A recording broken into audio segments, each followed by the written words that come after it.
भारत एक ऐसा देश है जिसने मनुष्य जाति को 3000 जातियों और 25,000 उपजातियों में बांट रखा है।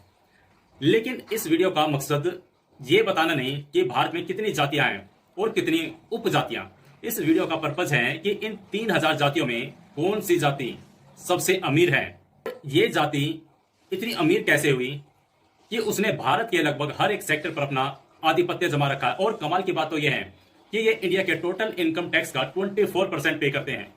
भारत के टोटल लैंड की 28% ओनरशिप इनके पास है। इंडियन जीडीपी में 25% इनका कंट्रीब्यूशन है।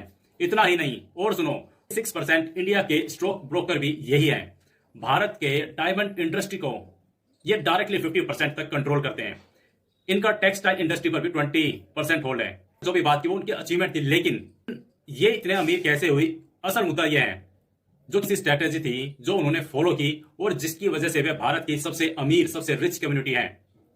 इसमें सबसे पहले अगर बात करें तो इनका जो लिटरेसी रेट है, साक्षरता दर है, वो 94% है। इंटरेस्टिंग बात यह है कि एग्रीकल्चर वर्क नहीं करते क्योंकि उसमें कीड़े मकोड़े, छोटे छोटे जीव होते हैं और उनके यहाँ पर कोई भी ऐसा काम, ऐसा बिजनेस जिसमें हत्या होती है, वो करना अलाउड नहीं होता। तो अब इनके पास सर्वाइवल के दो ऑप्शन बचते हैं, बिजनेस और ट्रेड।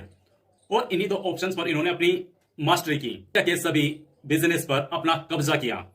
फिर चाहे बात फाइनेंस की हो, टेक्सटाइल की हो, डायमंड की हो, यहां तक कि बैंकिंग की, सब पर इनका जबरदस्त होल्ड है। बिजनेस एक्सपीरियंस ये लाइफ टाइम गेन करते हैं, वो अपनी जनरेशन को ट्रांसफर कर देते हैं, जो उनकी सबसे बड़ी वेल्थ है। इनके पास एक हथियार और है अमीर बनने का, जिसको ये सेविंग कहते हैं। इनका मानना है कि हमें कम से कम खर्च करना चाहिए और ज्यादा से ज्यादा इन्वेस्ट करना चाहिए, जिसकी वजह से ये कभी भी गरीबी का, कंगाली का मुंह नहीं देख पाते। इनका बिजनेस ज्यादातर अपनी कम्युनिटी के अंदर ही होता है।